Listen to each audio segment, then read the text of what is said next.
Western animation fans are funny because they'll do this thing where they're just like, oh, I don't watch anime, I'll never watch anime, and then they'll go ahead and watch like Invincible and pretend like it's some like crazy, like amazing show. Like, hey, genius.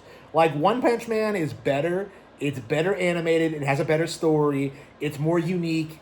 Okay, like, what does Invincible do that like One Punch Man doesn't do infinitely better? And people like keep seething about it. Like, they try and say that like, well, One Punch Man season 3 was bad. It had bad animation, and then you just kind of like laugh at it, like you're Invincible fans.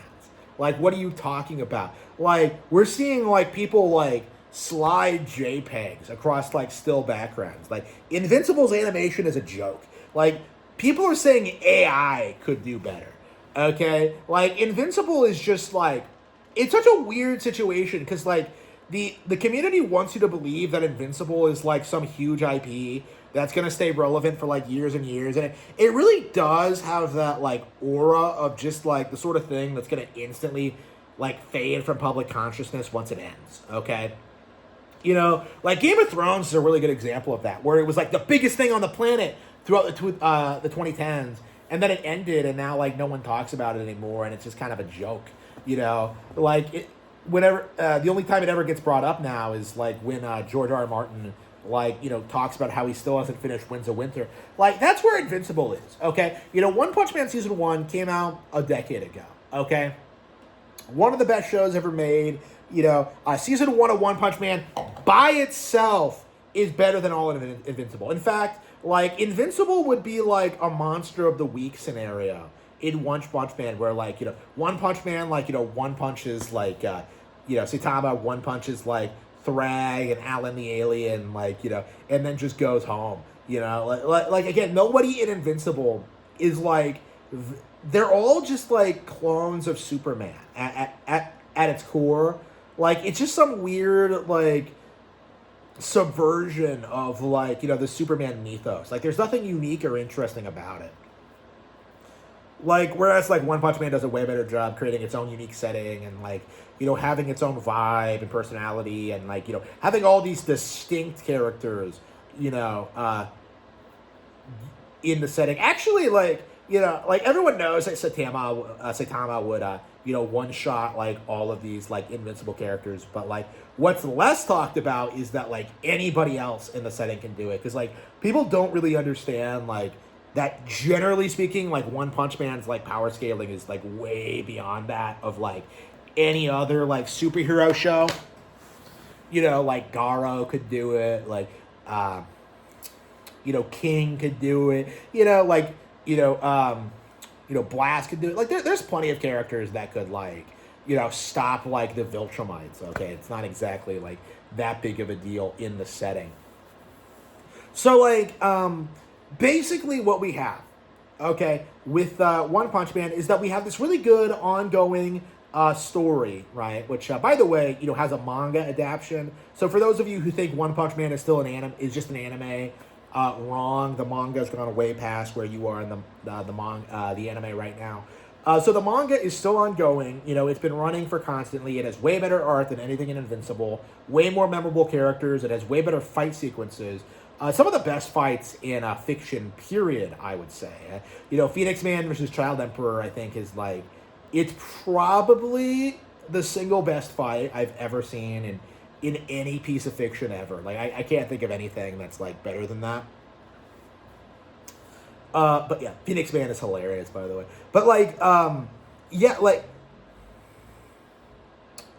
One Punch Man is just phenomenal. It's just top tier storytelling, top tier story, superhero fiction. Like, it's way beyond like anything Marvel or DC has ever done. It's way beyond like these edgelord indie comics. Like, and it's better than like any of these stupid like comic adaptions that we've been getting, like the MCU, like Edward Cullen Batman, and like now this stupid Invincible cartoon, which isn't even like faithful to the source material with its stupid race swaps and like everything it's been pulling. Like, One Punch Man does the opposite of the race swaps, where like the black guy isn't actually a black guy.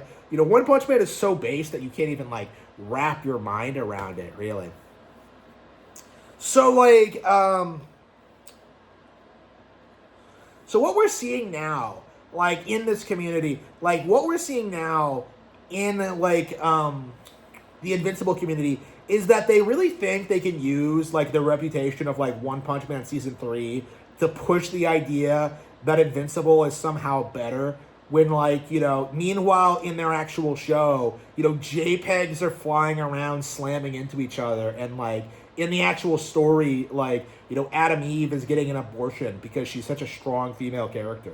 Okay? Like, your show fucking sucks, okay? It does not promote heroic values. Like, all the characters are assholes. Like, it doesn't really resonate with anybody on, like, a primal level outside of this idea that, like, ooh, Superman is evil now. Ooh. Like, outside of that, like Invincible has no appeal.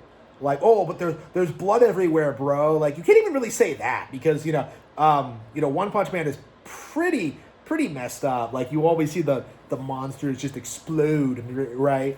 Like, well, innocent people die in Invincible. Like, yeah, so, like, it's like, what are you talking about, man? What are you talking about, bro? Like, what we see, honestly, is just, like, Invincible very much has the same problems that DC and Marvel have as well. Like, the main difference is that, like, you know, it's edgy and it panders to, like, the adult audience, like people who thought Watchmen was deep. Okay, like, you know, it's like, oh, well, people die in it and it's bloody, so it has to be more mature and adult, right? Like, no, it's really not. And this is like a mindset that people really need to get past when it comes to comics. Like, what makes comics an immature medium? And like, people have this mindset, it's because like, well, the comics are made for little children who can't handle more complex storylines. So making them bloody and having people die and having all the characters be shitty and evil, that makes it more mature, right? And the answer to that is no. Like, if you actually genuinely believe that, like, you're not mature enough to understand the distinction between a really well-told story versus, like, some edgelord, try-hard, just, like, edgy, just, nonsense, okay? You know, it's kind of like, Invincible really is, like, the South Park of superhero shows, honestly, where, like, the fans think it's a lot more complex and it's a lot more nuanced than it actually is. As opposed to something like, you know, One Punch Man, which is quite a bit better than I think most people realize. Like, again, One Punch Man it's quite a bit better than most superhero fiction because I think One Punch Man understands better than, like, anything else that nobody really fucking cares about, like, you know, the secret identities of the characters or, like, you know, the state of the world or politics or, like, these side characters. Like, at its core, One Punch Man is about dudes, like, fighting monsters. Like, that's it. And they don't get involved in politics. They don't get involved with, like, you know, petty issues like that because that's not their role. Their role is to fight the monsters and to go home. Okay? They don't install moral values. They don't push politics. They don't, it's not woke, subversive slop. The way that, like, you know, Adam Eve getting an abortion is, okay? Like, that's just the reality of where we're at now, okay? Is that, like, Invincible is so woke that the audience can't even really see it because the audience is just, you know, submerged in all this slop all the time, getting bombarded with these, like, these weird messages about how killing your baby is okay and how, like, you know, it's just very, very, very obvious, like, that this show just has no real merit to it. Like, it's not going to stay relevant. It's not something that's, like, going to stand the test of time. It's not something that's genuinely going to stick with people. And I think that's very clearly demonstrated by the fact that 10 years later, we're still talking about One Punch Man Season 1. And nobody is talking about Invincible Season 1. Okay, Invincible Season 1 has been completely forgotten. You know, everybody has just kind of moved on to the next thing. And, at a certain point, like, the fad's going to die, and eventually people are just going to forget that they ever liked this to begin with. Like, because again, the only reason this show was hyped up the way it was to be like an edgy, like boundary pushing, like superhero project that touched on subjects that like Marvel and DC wouldn't dare.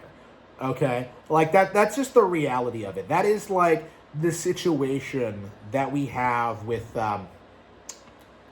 Invincible. Like, this is not a show or an IP that's going to stand the test of time. And the simple fact of the matter is that, like, Invincible versus the fighting game has already failed.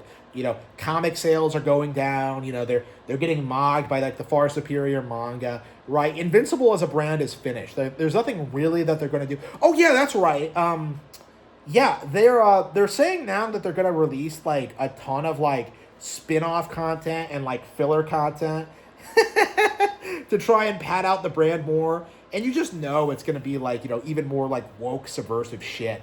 Okay, they're going to do everything they possibly can to avoid having to go to the ending and having to like, just end the series, because they know like right now they're in this position where their like brain dead audience is going to lap up everything that they put out. But at a certain point, like, people are going to stop tuning in, and the entire brand collapses. Okay, this is not a series that's going to maintain itself based on its actual quality. It is only being talked about, and it's only being worshipped, and it's only being hyped up because the Western comic book industry desperately needs some kind of W. Okay, they desperately want to push this as their next big thing.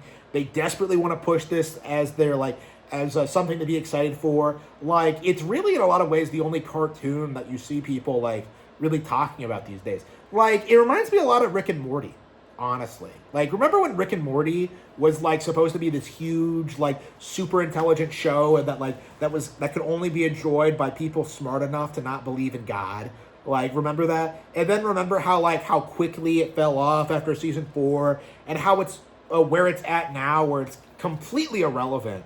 And yet, like, it still has this, like, fringe fan base that, like, try and tell you that, like, well, actually, it got good again by season 8 and 9, but really what's happening is that they're just kind of, like, obsessively watching the series over and over again, and are just unwilling to let it go. Like, that's kind of where we're at now with Invincible, is that we have a small, dedicated group of retards who will, like, eat up whatever slop Robert Kirkman like just throws on their plate, and like never really like think critically about anything. Like, they'll never read any other series. They'll never branch off into anime. They'll never think about like what they're consuming. Like, they'll just try and tell you that like this is almost as good as Alan Moore's Watchmen, and then they'll just move on to the next edgy thing. Okay, it's sad. Okay, it's pathetic. It's a man-child mentality.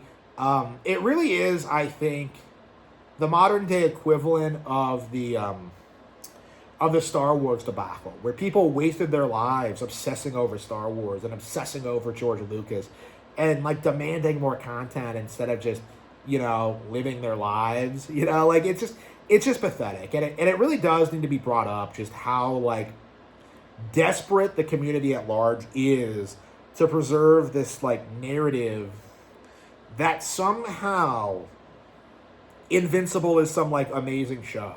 Like, it's not. And even hearing these people talk about it, they know it's not.